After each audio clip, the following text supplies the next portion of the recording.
2 weeks after her husband took everything, the grocery chain, the penthouse, 27 years of her labor, Elena used her last dollar to buy the abandoned supermarket he had just laughed at. She was clearing the loading dock when she found a steel plate hidden under the floor. Underneath it was a sealed vault with her great-grandfather's name on it. She did not know it yet. But what was inside that vault was about to trigger the total collapse of the man who had spent 3 years making sure she had nothing. Raymond Shaw didn't just leave his wife. He planned it. For 3 years, while Michelle cooked dinner and ran their stores and believed her marriage was solid, Raymond was quietly moving money. Restructuring. Redirecting. By the time he handed her those divorce papers outside that crumbling supermarket, there was nothing left in her name. Not one account. Not one property. Not one store. Just a condemned building and a dollar bill. What Raymond never counted on was Michelle actually walking through those doors. And he definitely never counted on what was sleeping under that floor. Hello, friends, welcome to today's story. Before we go any further, please take a moment to like this video and subscribe so you never miss a story like this one. And drop a comment below, tell us where in the world you're watching from. Are you in Texas, London, Ghana, the Philippines, maybe Toronto, or Trinidad? We want to hear from you. This community is something special, and you are part of it. Now, let's go back to where this story truly begins. The papers were signed at 2 o'clock on a Tuesday. No courtroom. No judge. Just a conference table, 2 lawyers, and Raymond Shaw sitting across from Michelle in a suit that cost more than her car. He looked relaxed. Almost bored. Like he was closing a business deal, not ending a 27-year marriage. Michelle had worn her good coat. The navy one she bought 3 winters ago before things got tight. She didn't know then that Raymond had already been making things tight on purpose. When it was over, Raymond stood up, buttoned his jacket, and nodded at his lawyer.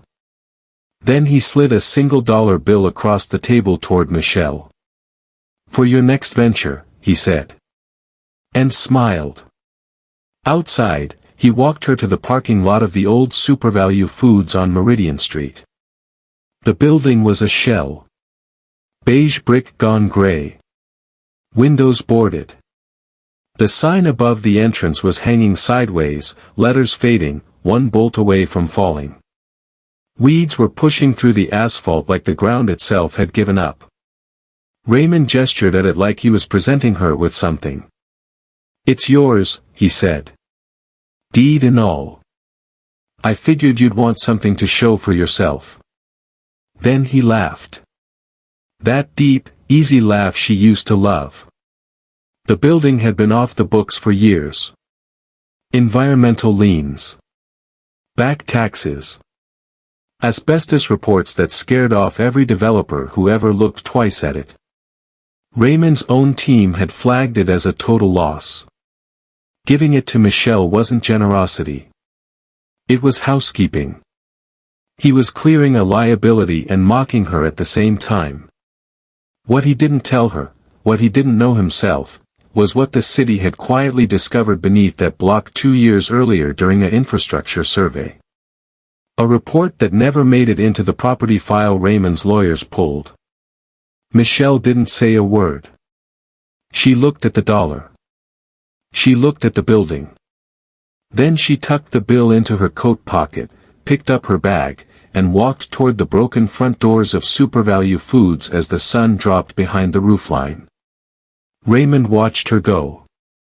Then he got into his car and drove away without looking back. He thought that was the end of it. He had no idea it was the beginning. What Raymond also didn't know was that Michelle had nowhere else to go. And sometimes the most dangerous person in the room is the one with nothing left to lose. That night, she slept in the manager's office on a cot she found in the back storage room. She wasn't alone for long. Her daughter showed up 3 days later, coffee in hand, questions in her eyes, and Michelle, still trusting the people she loved, let her in. That was her second mistake. The manager's office smelled like mold and old coffee. Michelle dragged a cot from the storage room, set up a camping stove on the desk, and made it work. She'd grown up watching her mother make something out of nothing. She knew how. She just never thought she'd have to. The first night she lay there staring at the water-stained ceiling, she didn't cry. She made a list. What the building needed. What she had. What she could do with $1 and 2 hands. The list was short on one side and long on the other. During the day she walked the aisles. Pulled debris. Measured walls.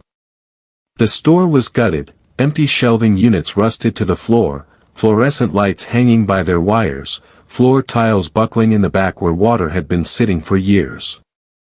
But the bones were good. She could see that. Raymond couldn't, but she could. She kept thinking about the first store. 22 years ago, she and Raymond had opened a 4,000 square foot grocery on the south side of Columbus. They did everything themselves. She designed the layout. He worked the vendor relationships. They painted the walls on a Saturday with their daughter Maya running up and down the empty aisles pretending the store was already full. Back then Raymond would look at her like she was the reason the whole thing worked. She used to believe that. Now she understood that looked differently. Raymond didn't just fall out of love. That's not what happened. What happened was calculated.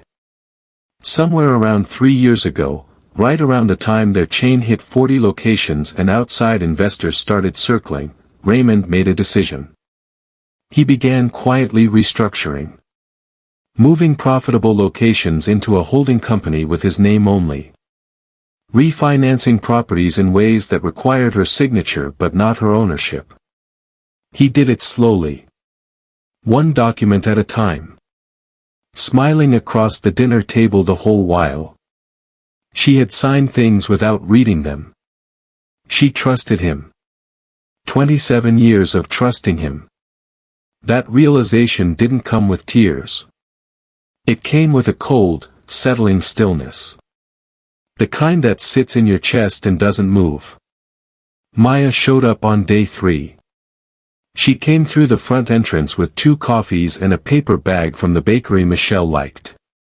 She looked around the store with wide eyes and pulled her mother into a long hug. "Mom! You're actually staying here." "For now," Michelle said. Maya was 31. Sharp, polished, Raymond's eyes and Michelle's cheekbones. She worked in corporate real estate and had always been closer to her father than she let on. Michelle knew that. She told herself it didn't matter. Maya started coming every other day. She helped clear debris, wipe down shelving, sort through the old paperwork left behind in the back office. She asked questions the way people do when they're trying to sound casual. "Did you find anything valuable back here? Like old equipment or anything Dad might have left behind? What about the storage rooms, did you check all of them? Any old safes or lockboxes?" Sometimes these old stores had them built into the walls. Michelle answered her. Why wouldn't she? It was her daughter.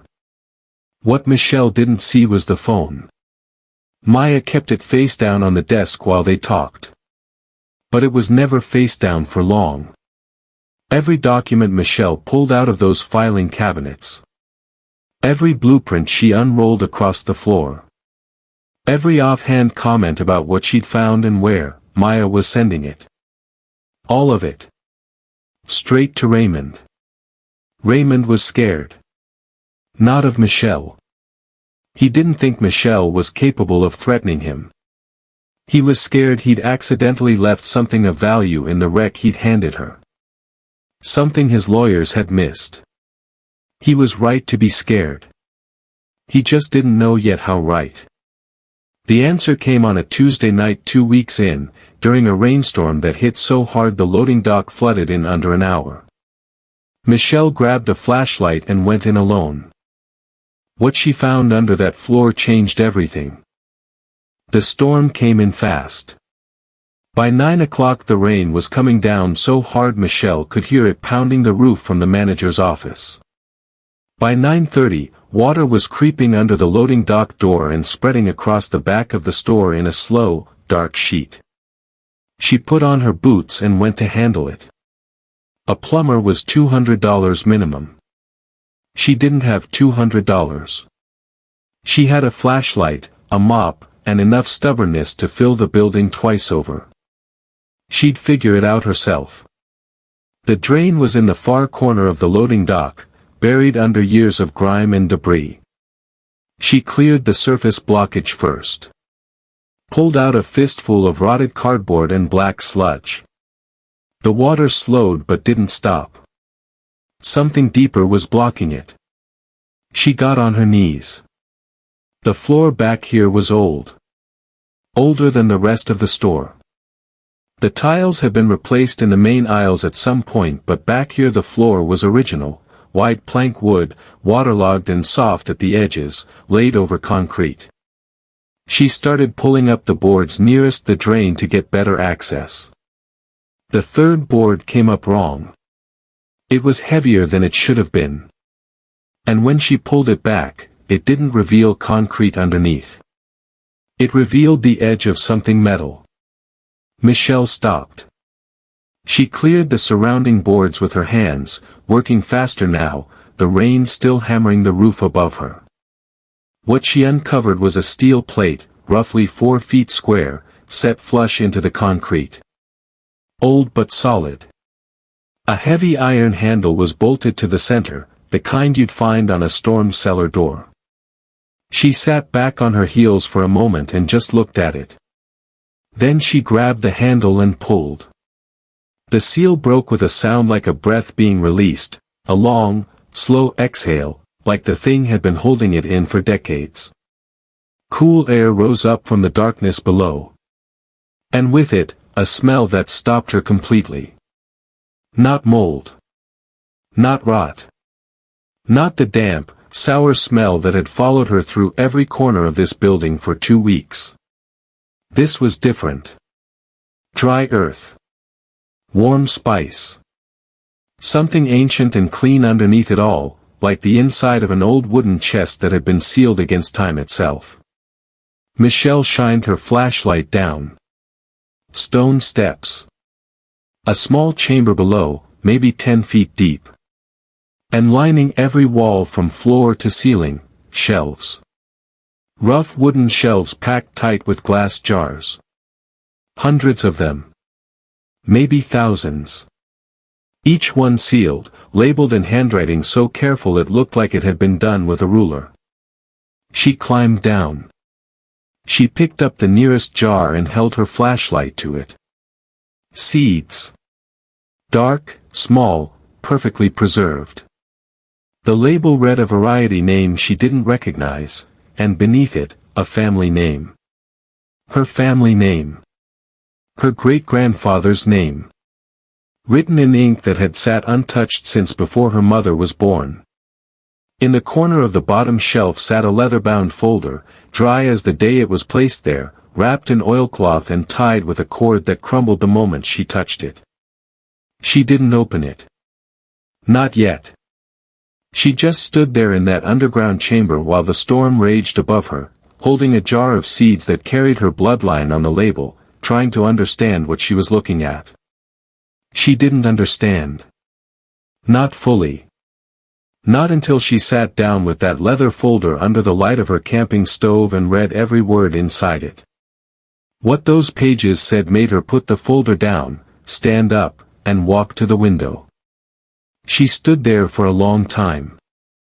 Raymond had handed her this building to humiliate her. His lawyers had combed through every asset. His accountants had valued everything down to the last bolt. Nobody had looked under the floor. She read through the night. The camping stove threw just enough light to see by. Michelle sat on the floor of the manager's office with the leather folder open across her knees, going page by page, careful with every sheet like it might dissolve if she moved too fast. The documents were dated 1925. Her great-grandfather, James William Carter, had been a farmer and a botanist.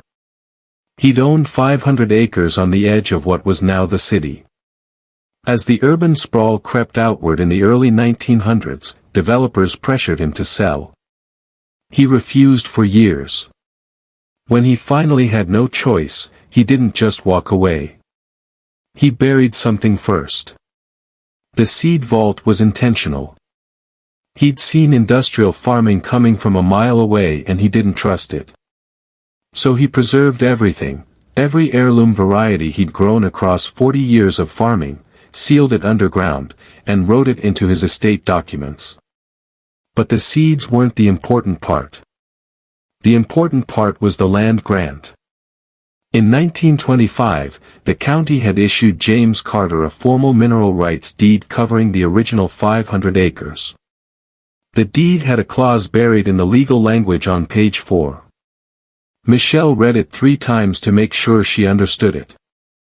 It said the mineral rights would transfer to direct blood heirs only, not spouses, not business partners, not courts. Blood only. And it said the rights would remain active as long as the land was being used for, and this was the exact phrase, the direct nourishment of the community. Michelle set the page down. She thought about what Raymond had done. He had shut the SuperValue food store down. Boarded it up. Let it sit empty for years while the neighborhood around it went without a grocery store. Under the legal definition in that 1925 deed, the moment the store closed, the nourishment clause was broken. The mineral rights had gone dormant. But dormant wasn't gone. The deed was specific. The rights were waiting. Waiting for a blood heir to reactivate them by reopening the land for community use. Michelle was the only living direct blood heir of James William Carter. The moment she reopened those doors, even just to clean the place, the mineral rights had begun transferring back to her name. She pulled out her phone and searched the address. Then she searched what was underneath it. It took her less than 10 minutes to find the city infrastructure report Raymond's lawyers had somehow missed. A geological survey from 2 years ago. Quiet. Barely publicized. Buried in a municipal planning document that nobody outside of City Hall had paid attention to. Beneath this block, running deep under the original Carter farmstead, was one of the largest undeveloped lithium deposits in the Midwest. Michelle sat very still. Lithium. The mineral powering every electric vehicle, every battery, every tech company racing to corner the market. The kind of deposit that made investors move fast and pay anything. Raymond had handed her the land because he thought it was worthless. His lawyers had checked the property records. They had checked the liens and the tax history and the environmental reports. They had done everything right. They just never went under the floor. And they never found a 1925 deed that predated every record in the county filing system by 40 years. Michelle closed the folder. Raymond had spent 3 years outsmarting her. He had lawyers and accountants and a strategy built over 36 months. He had thought of everything. Except this. She looked at the jar of seed sitting on the desk beside her. Her great-grandfather's handwriting on the label. A man she'd never met who had, somehow, across 100 years, left her exactly what she needed. She didn't sleep that night. By morning she had one thought she couldn't shake: Raymond wasn't the only one who could make moves quietly. But before she could make any move at all, she needed to know who else knew about this folder. And that's when she remembered every question Maya had been asking. The next morning Michelle got up early and got to work. Not cleaning. Not surviving. Working, with a direction she hadn't had since before the divorce. She pulled shelving units off the walls and stacked them. She measured the floor space in the main aisles. She sketched a layout on the back of a paper bag with a pen she found in the desk drawer. She knew exactly what she was building.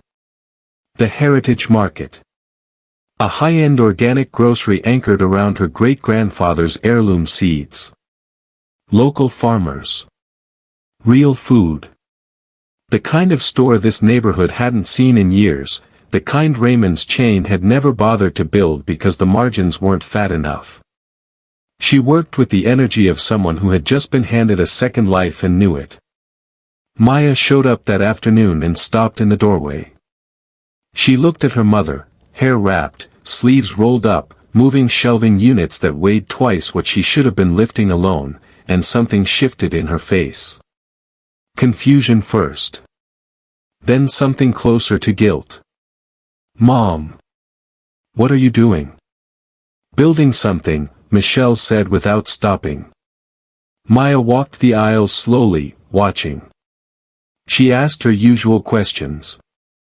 What was the plan? Where would the money come from? Had Michelle talked to a lawyer yet? The questions sounded like concern. They were designed to sound like concern. But Michelle was different now. She answered carefully. Gave enough to seem open. Kept the folder and everything in it locked in the bottom drawer of the manager's desk. She thought she was being cautious. She wasn't cautious enough. It happened on a Wednesday. Michelle was out back measuring the loading dock when Maya slipped into the manager's office alone. She told herself she was just looking. That she was protecting her mother from making a mistake. That Raymond had asked her to keep an eye on things and that wasn't the same as betrayal. She opened the bottom drawer. The leather folder was right there. She photographed every page. The land grant. The mineral rights deed. The reversion clause. All of it. Sent it to Raymond before she even put the folder back. Then she walked outside and helped her mother carry debris to the dumpster like nothing had happened. Raymond got the photos at 4:17 in the afternoon.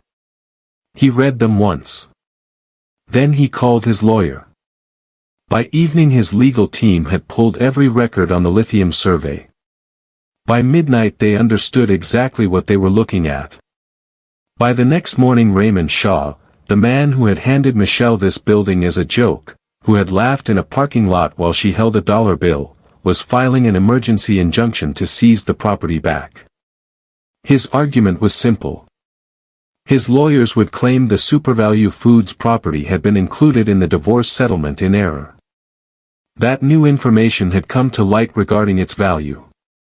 That the settlement should be revisited. It was a clean legal move.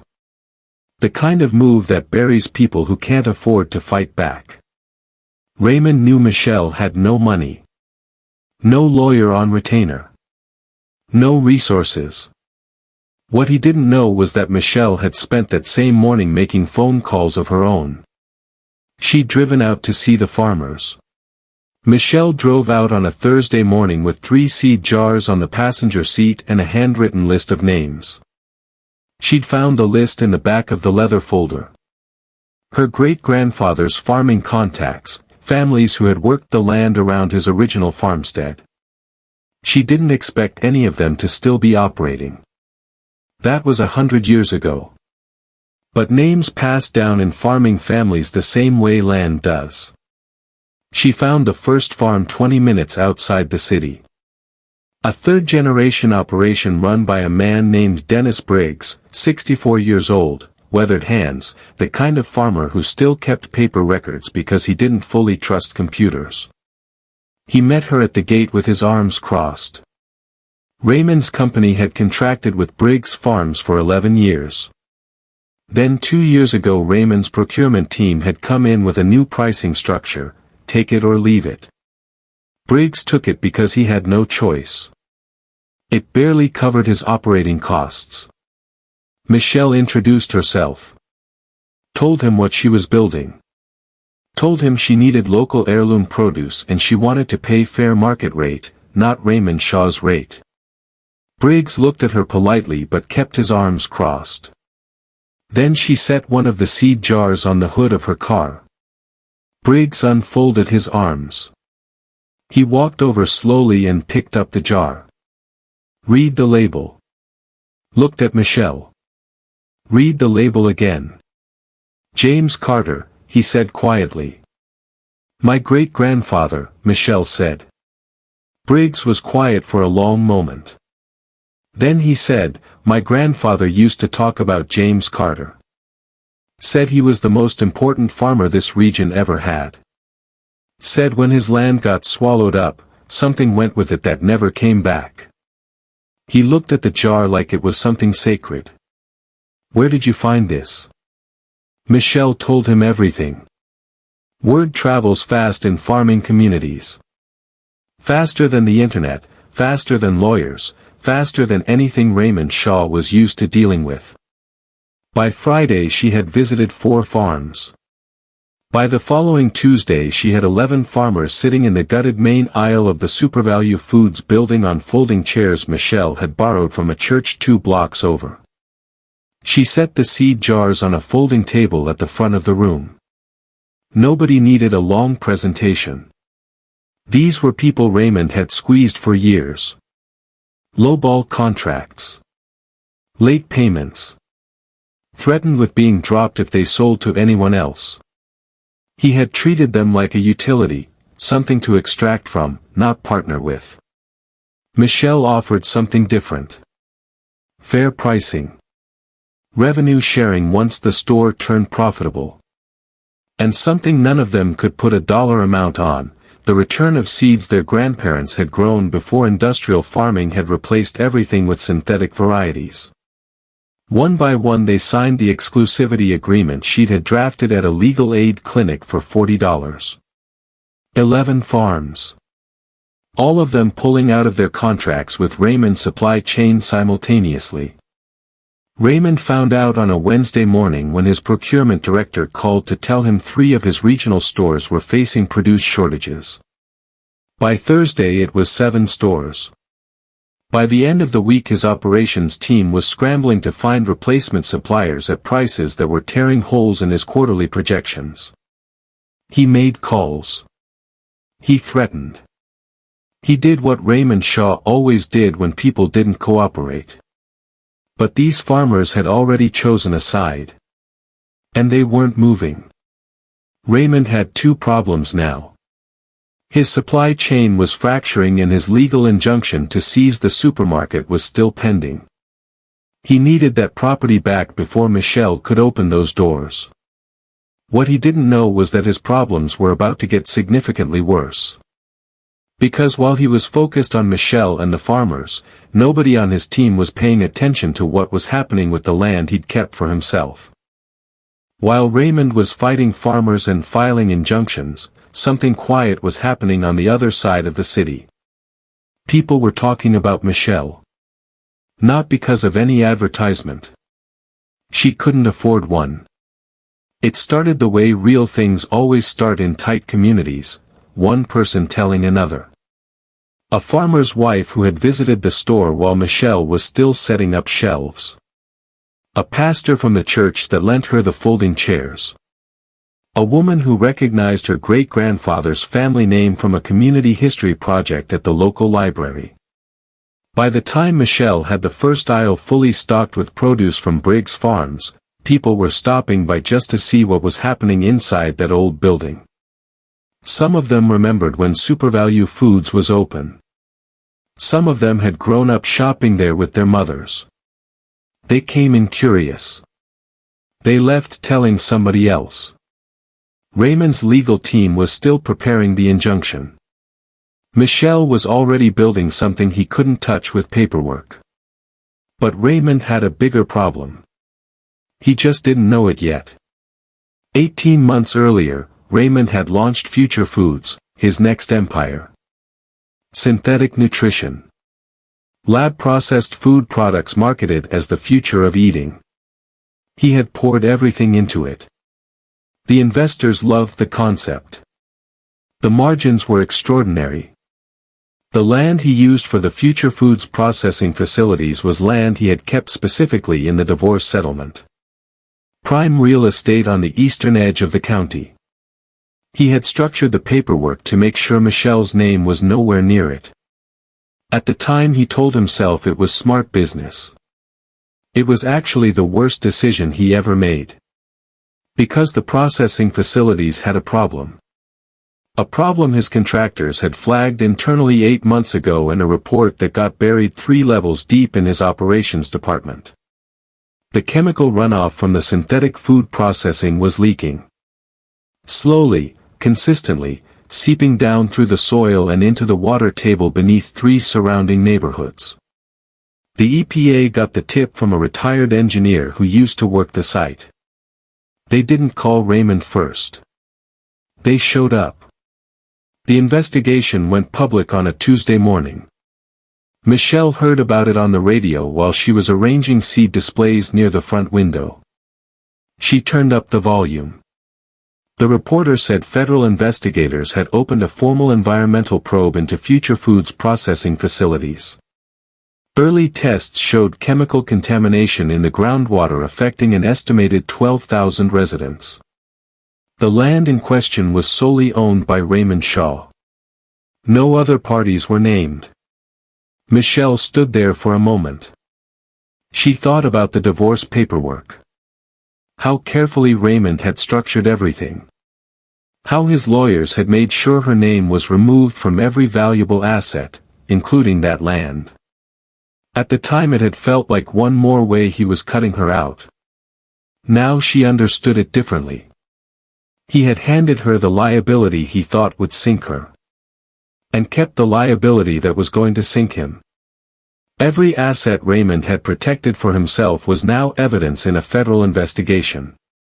Every property he had kept out of Michelle's name was now attached to billions of dollars in potential damages. The investors who had been watching his legal battle over the supermarket were now watching something far more serious.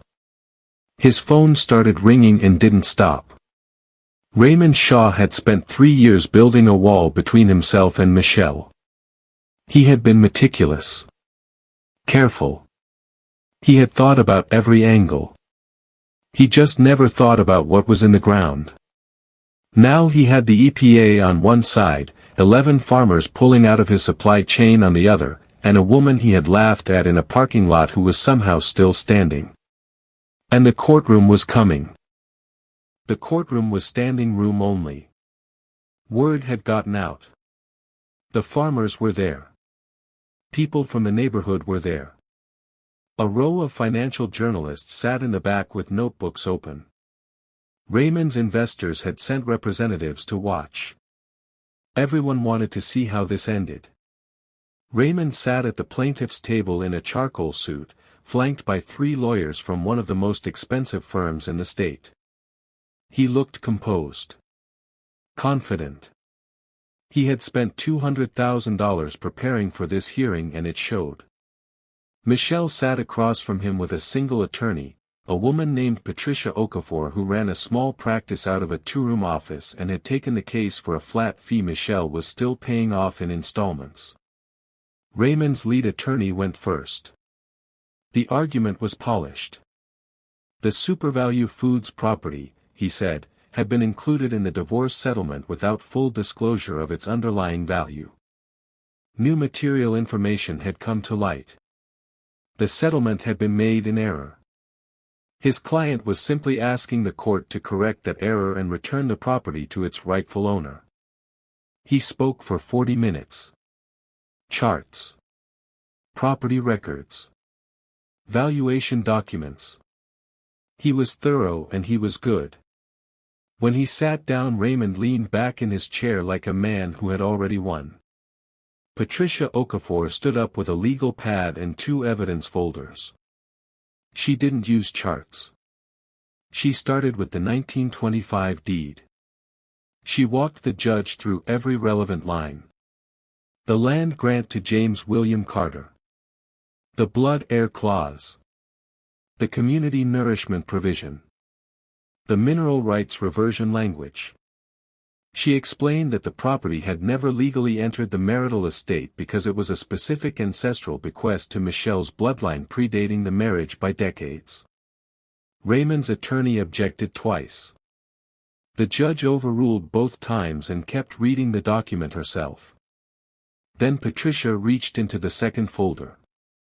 She held up a single dollar bill sealed in a clear evidence sleeve. "Your Honor," she said, "this is the settlement payment Mr. Shaw presented to my client on the day of the divorce signing. $1. Given publicly, in front of witnesses, with the deed to the SuperValue Foods property." She set it on the judge's bench. Mr. Shaw's own divorce filing describes this property as having negative value. His own legal team flagged it as an environmental liability not worth pursuing. He gave it to my client as a parting gesture. She paused. You cannot spend 3 years telling a court a property is worthless and then ask that same court to give it back the moment someone else finds the value in it. The courtroom was completely silent. The judge looked at the dollar bill for a long moment. Then she looked at Raymond. She didn't take long to decide. The SuperValue Foods property, she said, predates the marital estate by virtue of its ancestral land grant origin. The mineral rights attached to this property were never marital assets. They were a specific bequest to direct blood heirs of James William Carter. She closed the folder. Mr. Shaw's own documented actions, including his characterization of the property as a liability and his symbolic $1 transfer, demonstrate a clear intent to fully sever his claim to this asset at the time of settlement. She looked at Raymond's table. You cannot unring that bell, counselor. Motion denied. Case dismissed. Raymond didn't move for a full 3 seconds. By the time he walked out of that courthouse his phone had 17 missed calls. His lead investor had already issued a statement. Given the combination of the failed injunction and the ongoing federal environmental investigation into Future Foods, they were pulling out of all active positions. Effective immediately. The others followed within hours. Not days. Hours. Raymond's stock had opened that morning at $42 a share. By market close it was trading at less than $3. By the following morning his financial team was using the word that Raymond Shaw had spent his entire career making sure would never apply to him. Insolvency. The mansion went on the market 2 weeks later. Then the cars. Then the penthouse he had kept out of Michelle's name so carefully during the divorce proceedings. Everything he had built his wall out of was coming down brick by brick. And Michelle hadn't said a single word in that courtroom. She didn't need to. But the story wasn't over yet. There was still one night left that neither of them had prepared for. The night Michelle opened the Heritage Market, it rained. Not the hard, angry rain that had flooded the loading dock and cracked everything open. This was soft. The kind of rain that settles dust and makes city air smell like earth. She stood at the entrance at 5 o'clock and watched people come down the block with umbrellas and hoods up, moving toward the light pouring out of windows that had been dark for years. They kept coming. Families from the neighborhood. Farmers who had driven in from outside the city. The pastor from the church 2 blocks over. People who had heard about the store from someone who heard about it from someone else. By 6 o'clock the aisles were full and warm and loud with conversation in a way that old buildings remember and hold on to. Michelle had kept the design simple. Wooden shelving. Handwritten signs. Seed jars from the vault displayed in a glass case near the entrance like the artifacts they were. Every piece of produce came from one of the 11 farms. Every label told you exactly where the food was grown and who grew it. It didn't look like a grocery store. It looked like something that had always been meant to exist in this spot. Near the entrance, at eye level, hung a single frame. Inside it, a dollar bill. Worn at the edges, creased down the middle from where Raymond had folded it before pressing it into her hand in that parking lot. Below it, a small card in Michelle's own handwriting. The price of a new beginning. People stopped in front of it all night. Some of them read the card and moved on. Some of them stood there longer than that, understanding without being told exactly what it meant. Michelle stayed until the last customer left. She locked the front door at 10:30, turned off the main lights, and walked to her car alone in the quiet after the rain. Raymond was leaning against the passenger door. He looked different. The charcoal suits were gone. He had on a jacket she didn't recognize, slightly too big, the kind you buy when you've lost weight you didn't mean to lose. He was living 4 blocks away in a studio apartment in the same neighborhood he had once described to investors as economically non-viable. He straightened up when he saw her. Michelle. His voice was steady but something underneath it wasn't. I wanted to say congratulations. What you've built here, it's impressive. Genuinely. She stopped a few feet away and waited. I've been thinking, he said. I still have relationships. Vendor contacts, retail networks. I could be useful to you. In an advisory capacity. Consulting. He paused. I'm not asking for much. Michelle looked at him for a long moment. The man who had planned her erasure over 3 years of dinners and paperwork and careful restructuring. The man who had laughed in a parking lot. Who had sent his own daughter to spy on her. Who had handed her a dollar bill like it was a punchline. She reached into her coat pocket. She held out a single dollar bill. Raymond looked at it. Then at her. She didn't say a word. He took it. She didn't wait to see what his face did next. She got in her car, started the engine, and pulled out of the parking lot. She didn't look in the rearview mirror right away. When she did, Raymond was still standing there under the parking lot light, small and still, the dollar bill in his hand.